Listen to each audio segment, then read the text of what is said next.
जिनका ट्रांसफर नहीं हुआ है, हम आपको ये भी बताना चाहेंगे कि वो इंतजार करें थोड़ा सा, सबका ट्रांसफर होगा। जितनों ने ऑनलाइन भरा है, ये मैं गारंटी आपको दे सकता हूं, किसी का ट्रांसफर रुकेगा नहीं, सबका ट्रांसफर हो गया यदि आपने ऑनलाइन भरा है तो। लेकिन तरीका मैं बताऊंगा कैसे होगा। हाँ, थोड़ा सा यहां एक सवाल मैं और करना चाहूंगा। संविदा स्वास्थ्य कर्मचारी संघ प्रदेश कार्यकारिणी, क्योंकि प्रदेश की समस्या है तो मैं प्रदेश की बात करूंगा, प्रदेश कार्यकारिणी की यहां भूमिका थोड़ी सी स्पष्ट होनी चाहिए।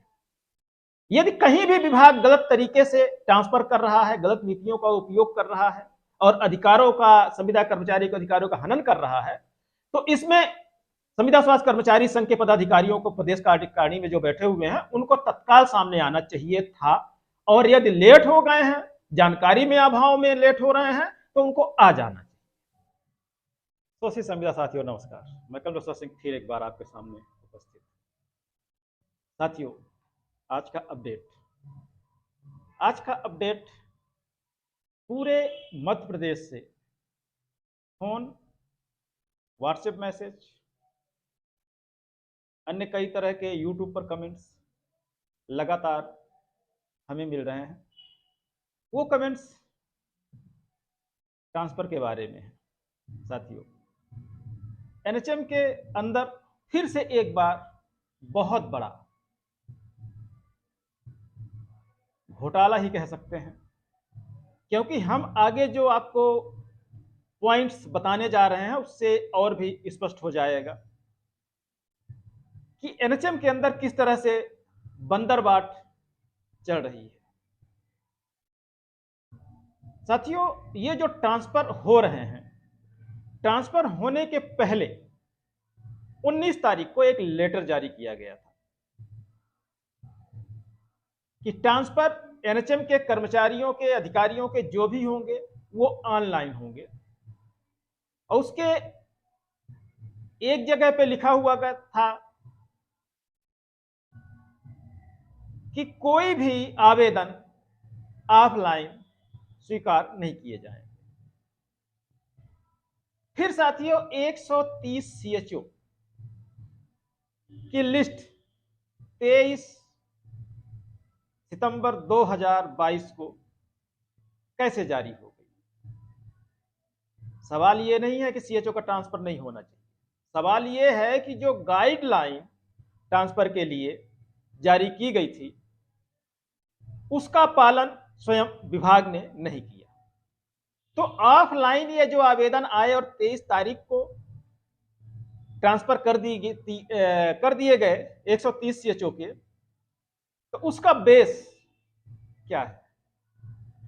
क्या सीएचओ राष्ट्रीय स्वास्थ्य मिशन की संविदा नीति 2021 के तहत नहीं आते? यदि नहीं आते तो कोई समस्या नहीं, यदि आते हैं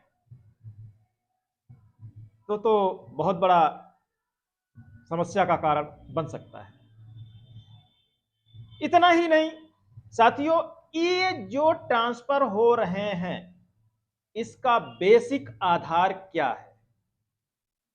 एनएचएम अपने लेटर में कहीं भी उल्लेख नहीं किया है कि ट्रांसफर किसके किए जाएंगे।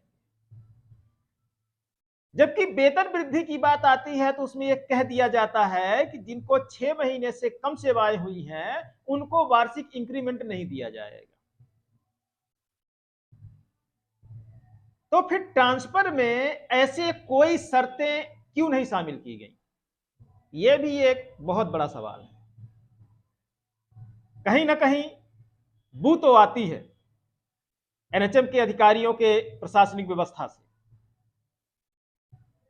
साथियों, हम यहां बताना चाहेंगे आपको कि ट्रांसफर के जो आधार होते हैं, सबसे बड़ा आधार होता है अपने पद पे रहते हुए पद का दुरुपयोग करते हुए कोई भी अनैतिक, असंवैधानिक कार्य करना, वो सबसे बड़ा कारण होता है ट्रांसफर का। फिर दूसरा जो कारण होता है, परिवार में माता पिता या परिवार के अन्य सदस्य जो कि कर्मचारी पर ही आश्रित हैं, उनकी बीमारियों को लेकर ट्रांसफर उस कर्मचारी का किया जा सकता है। साथियों, तीसरा आधार जो है वो ये है कि यदि पति पत्नी एक ही विभाग में या अन्य किसी विभाग में हैं तो उन दोनों को एक जगह इकट्ठा करने के लिए ट्रांसफर किया जाता है। इसके बाद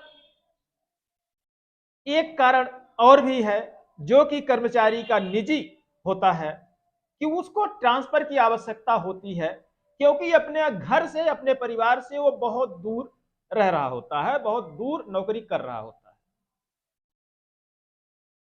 लेकिन ऐसी कोई गाइडलाइन एनएचएम के द्वारा नहीं दी गई, सिर्फ ये कह दिया गया कि ट्रांसफर ऑनलाइन होंगे। उसकी वेबसाइट 21 सितंबर 2022 से खोली जा रही है और 30 सितंबर 2022 को बंद कर दी जाएगी, और हुआ भी यही। लेकिन जो सबसे बड़ा मुद्दा रहा वो ये रहा कि 23 सितंबर 2022 की 130 सीएचओ की ऑफलाइन ट्रांसफर। और यहां पे एक बात हम और आपसे कहना चाहेंगे कि ट्रांसफर तो किए जा रहे हैं, अब हम समस्या की ओर चलेंगे। अभी हम व्यवस्था की ओर चल रहे थे कि ट्रांसफर किन व्यवस्थाओं में किया जाना चाहिए, अब हम समस्या की ओर चलेंगे। एनएचएम की सबसे बड़ी समस्या यह है कि पर्टिकुलर गाइडलाइन जिस काम के लिए होनी चाहिए वो चीज नहीं होती, कभी जारी नहीं होती। आप ट्रांसफर की नीति को ही लेके चलिए, कोई भी गाइडलाइन नहीं है। यहां पर जो व्यक्ति पिछले 6 महीने पहले नौकरी ज्वाइन किया उसका ट्रांसफर कर दिया गया। जो 10 साल से और कम से कम 4-5 बार ऑनलाइन अप्लाई कर चुके हैं उनका ट्रांसफर नहीं हुआ। ये मैं अपने मन से नहीं बोल रहा हूं,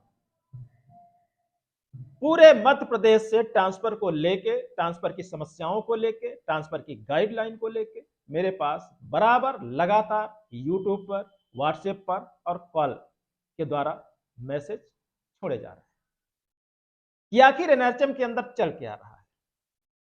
तो हम सिर्फ यही उनको जवाब दे रहे हैं, थोड़ा सा इंतजार करिए, उसका भी हल निकलेगा। और एक सबसे बड़ी विडंबना ट्रांसफर से भी बड़ी है, जो कि है वार्षिक वेतन वृद्धि 5%।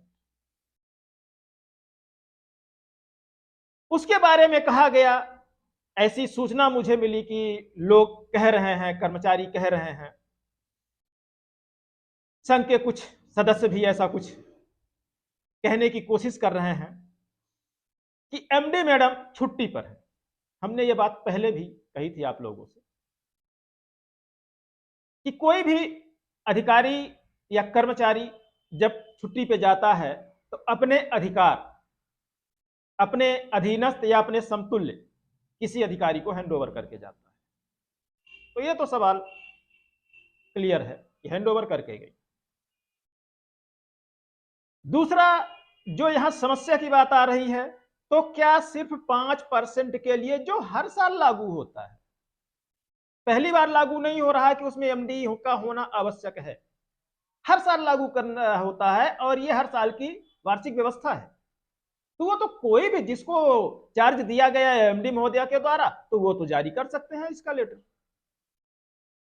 लेकिन ट्रांसफर के लेटर वो जारी कर सकते हैं, गलत तरीके से ट्रांसफर किए जा सकते हैं, लेकिन कर्मचारियों के हक की बात, जो थोड़ा सा वार्षिक वेतन वृद्धि मिलती है, उसके लिए यह कहा जाता है कि एमडी अभी छुट्टी पर।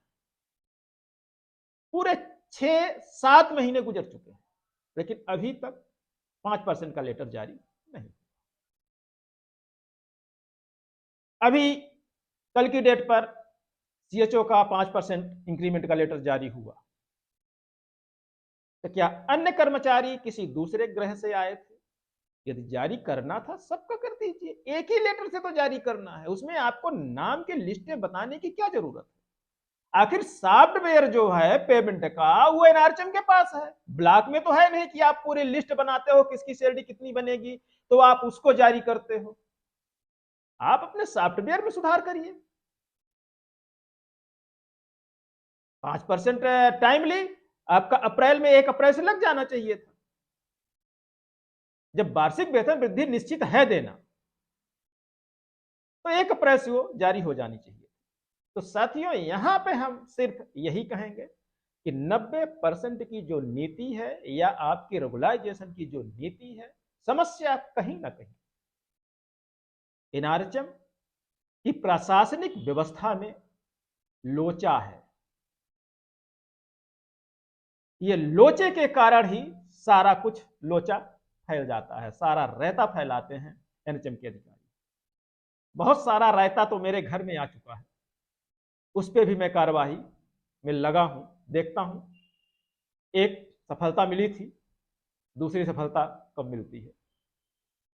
साथियों, अधिकारियों के लिए सजग रहिए, और जिनका ट्रांसफर नहीं हुआ है, हम आपको ये भी बताना चाहेंगे कि वो इंतजार करें थोड़ा सा, सबका ट्रांसफर होगा। जितनों ने ऑनलाइन भरा है, ये मैं गारंटी आपको दे सकता हूं, किसी का ट्रांसफर रुकेगा नहीं, सबका ट्रांसफर हो गया यदि आपने ऑनलाइन भरा है तो। लेकिन तरीका मैं बताऊंगा कैसे होगा। हाँ, थोड़ा सा यहां एक सवाल मैं और करना चाहूंगा। संविदा स्वास्थ्य कर्मचारी संघ प्रदेश कार्यकारिणी, क्योंकि प्रदेश की समस्या है तो मैं प्रदेश की बात करूंगा, प्रदेश कार्यकारिणी की यहां भूमिका थोड़ी सी स्पष्ट होनी चाहिए। यदि कहीं भी विभाग गलत तरीके से ट्रांसफर कर रहा है, गलत नीतियों का उपयोग कर रहा है और अधिकारों का, संविदा कर्मचारी के अधिकारों का हनन कर रहा है, तो इसमें संविदा स्वास्थ्य कर्मचारी संघ के पदाधिकारियों को प्रदेश कार्यकारिणी में जो बैठे हुए हैं, उनको तत्काल सामने आना चाहिए था। और यदि लेट हो गए हैं, जानकारी में अभाव में लेट हो रहे हैं, तो उनको आ जाना चाहिए। और जितने भी ऑनलाइन आवेदन किए गए हैं निःशुल्क, मैं यहां शुल्क की बात इसलिए कह रहा हूं कि कहीं ना कहीं हवाएं तो उड़ रही हैं बहुत खतरनाक, कोई प्रमाण इसका तो नहीं है क्योंकि लेन देन कोई लिखित में नहीं होता, लेकिन हवाएं बहुत गर्म हो चुकी हैं एनएचएम के अंदर, वहां से हवाएं बाहर आ रही हैं, इसलिए मैं बोल रहा हूं निःशुल्क ट्रांसफर की व्यवस्था करनी चाहिए। ये मैं संघ से भी गुजारिश करूंगा कि अपनी भूमिका को वो सशक्त करें और आगे आए। साथियों, इन्हीं शब्दों के साथ आपसे हम लेते हैं विदा, मिलेंगे फिर अगले अपडेट में, तब तक के लिए इजाजत दीजिए, नमस्कार।